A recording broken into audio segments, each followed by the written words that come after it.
नमस्कार मित्रों, स्वागत है आपका हमारे चैनल सुविचार संग्रह में। महादेव शिव जी की कृपा आप सब पर सदा सर्वदा बनी रहे, इसी मंगल कामना के साथ आज की वीडियो का शुभारंभ करते हैं। सावन का महीना भगवान शिव को बहुत प्रिय है। इस महीने भगवान शिव की पूजा अर्चना से भगवान भोलेनाथ आसानी से प्रसन्न हो जाते हैं। इसका एक आसान उपाय कावड़ यात्रा भी है।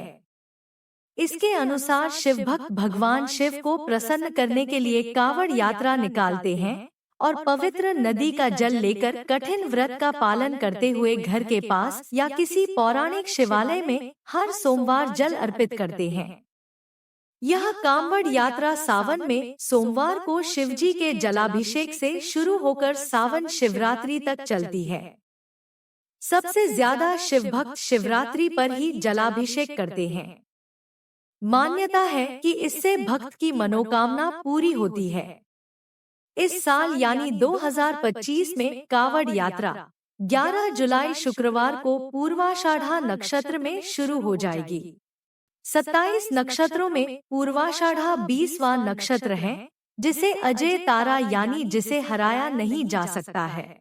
कावड़ यात्रा शुरू करने से पहले श्रद्धालु बांस की लकड़ी पर दोनों ओर टिकी हुई टोकरियों और कलश से कावड़ तैयार करते हैं या खरीदते हैं। बाद में इसी कावड़ को सुदूर ले जाकर कलश में पवित्र नदी से गंगाजल भरकर लौटते हैं। कावड़ यात्रा में शामिल शिव भक्तों को कावड़िया कहा जाता है। नंगे पांव यात्रा करते कावड़िए इस कावड़ को यात्रा में अपने कंधे पर ही रखते हैं। इसे किसी भी हाल में जमीन पर नहीं रखते। कहीं रुकना होता है तो पेड़ पर या किसी अन्य कावड़िए के कंधे पर रख दिया जाता है। कावड़ यात्रा में बोल बम बम भोले का नारा चारों ओर गूंजता है। मान्यता है कि बोल बम नारा लगाने से यात्रा कष्टमय नहीं होती।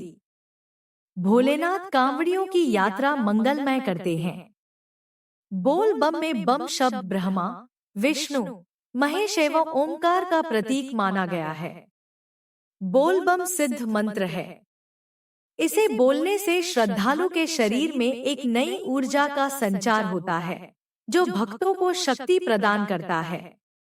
कहते हैं कि जब हनुमान जी को शक्ति की आवश्यकता होती थी तो वो राम नाम का जाप करते थे। उसी तरह कावड़िए थका हुआ महसूस करते हैं या फिर दूसरे कावड़ियों में जोश भरना होता है तो वह बोल बम का जयकारा लगाते हैं।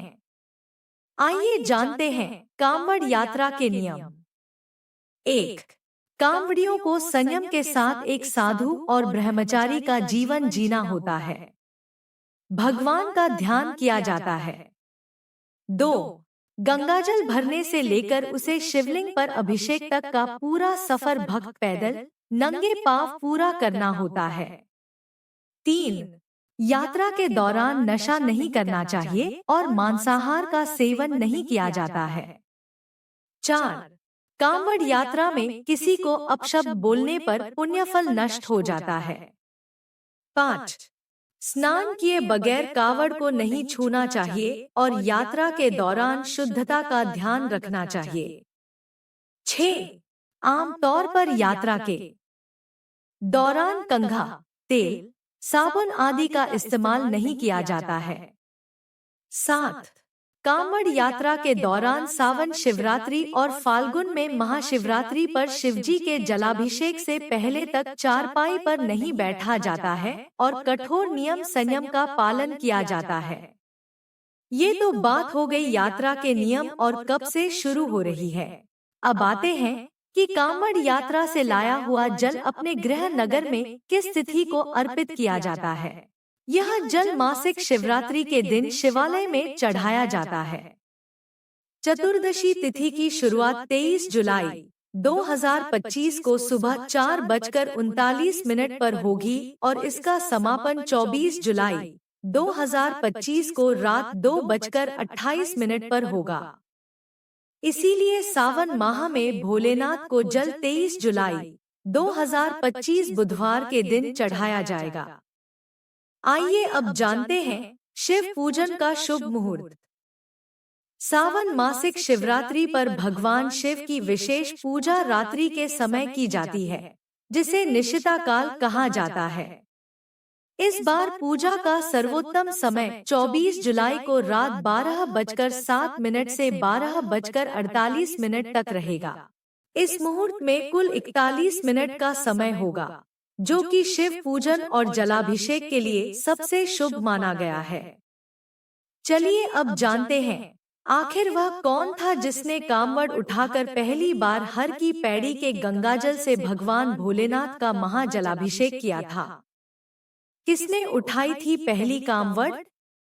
पवित्र श्रावण मास में गंगाजल की महायात्रा का पहला वाहक कौन बना था? श्रावण कृष्ण पक्ष में प्रतिपदा से लेकर शिवरात्रि तक हरिद्वार से गंगाजल भरकर करोड़ों कांवड़िए देश भर में जलाभिषेक करते हैं। आखिर ऐसा क्या है कि श्रावण लगते ही हर कोई शिव भक्ति में झूमने लगता है? देश के कोने कोने से शिव भक्त अपनी कांवड़ में गंगाजल भरने गंगोत्री से हरिद्वार की ओर चल पड़ते हैं। इसके साथ ही संपूर्ण भारतवर्ष शिवमय हो जाता है। कांवड़ यात्रा के आरंभ को लेकर अनेक पौराणिक आख्यान विद्यमान है। कांवड़ यात्रा से जुड़ी प्रचलित कथा के अनुसार पहली कांवड़ त्रेतायुग में विष्णु के अवतार परशुराम ने चढ़ाई थी। उन्होंने ही हर की पैड़ी से पत्थर निकालकर शिवलिंग की स्थापना पूरा महादेव के रूप में की थी। पौराणिक विद्वान आचार्य बृहस्पताचार्य के अनुसार अत्याचारी राजाओं का दलन कर परशुराम ने हर की पैड़ी पर आकर गंगा से पत्थर निकाले। तब गंगा जी से अलग होने के दुहक में समस्त पाषाण रो पड़े। इसके उपरांत भगवान परशुराम ने आश्वासन दिया कि श्रावण मास में वे पहली कांवड़ स्वयं ले जाकर गंगा से निकाले गए शिवलिंगों से गंगा का मिलन कराएंगे। मान्यता है कि गंगा को दिया वचन निभाते हुए आज भी श्रावण के पहले दिन भगवान परशुराम पहली कांवड़ भरने हर की पैड़ी आते हैं। एक अन्य पौराणिक कथानक के अनुसार प्राचीन काल में एक बार राजा सहस्रबाहु ऋषि जमदग्नि के आश्रम में आए। दरअसल राजा सहस्रबाहु अपनी सेना के साथ एक युद्ध के उपरांत लौट रहे थे और पानी पीने के लिए वहां रुक गए। राजा सहस्रबाहु यह देखकर हैरान रह गए कि ऋषि ने कुछ ही समय में उन्हें तथा उनकी पूरी सेना को और उनके हाथी घोड़ों को भोजन करा दिया था। राजा सहस्रबाहु के पूछने पर पता चला कि ऋषि के पास कामधेनु नाम की दिव्य गाय है। उससे जो मांगो वह पल भर में सब कुछ प्रदान कर देती है। गाय के दिव्य गुणों के बारे में सुनकर सहस्रबाहु के मन में उसी पल लालच आ गया। लालच से वशीभूत राजा सहस्रबाहु ने ऋषि जमदग्नि से कामधेनु मांगी, लेकिन ऋषि ने राजा को स्पष्ट मना कर दिया। कहा जाता है कि इस बात से कुपित होकर सहस्रबाहु ने जमदग्नि ऋषि की हत्या कर दी। यह जानकारी जब ऋषिपुत्र परशुराम को मिली तो बेहद व्यथित और क्रुद्ध हुए। प्रतिशोध की अग्नि में जल रहे ऋषिपुत्र परशुराम ने सहस्रबाहु की हत्या कर दी। कहा जाता है कि कालांतर अपनी तपस्या के प्रभाव से ऋषिपुत्र परशुराम ने पिता जमदग्नि को पुनर्जीवित कर दिया। लेकिन इस घटनाक्रम के उपरांत पिता ने कहा कि अब सहस्रबाहु की हत्या का पश्चाताप तो तुम्हें करना ही पड़ेगा। इसके लिए ऋषि ने अपने आश्रम के पास गंगा से पत्थर लाकर शिवलिंग स्थापना का आदेश दिया।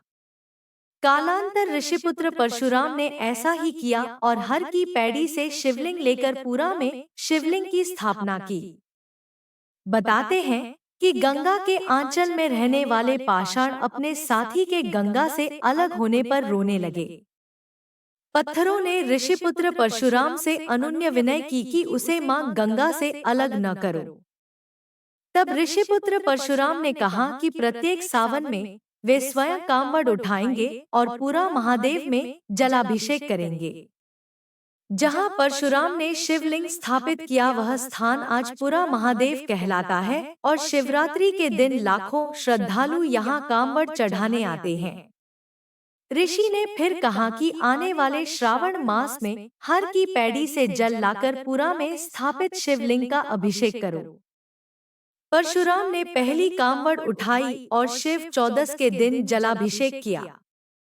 तभी से यह परंपरा श्रावण मास में चली आ रही है। सभी भक्तजन प्रेम से बोलिए भगवान श्री परशुराम महाराज की जय, भगवान भोलेनाथ की जय। भक्तजनों, यदि आपको हमारे चैनल के द्वारा उपलब्ध कराई गई जानकारी व पौराणिक कथा सुनना अच्छा लगा है तो वीडियो को लाइक करें, कमेंट करें, अपने रिश्तेदारों व मित्रों के साथ शेयर करें। हमारे चैनल को सब्सक्राइब करें और बेल आइकन को दबाएं ताकि हमारे हर नए वीडियो की अपडेट आप तक सबसे पहले पहुंचे। हमारा चैनल आपके सुखी व मंगलमय जीवन की कामना करता है। धन्यवाद।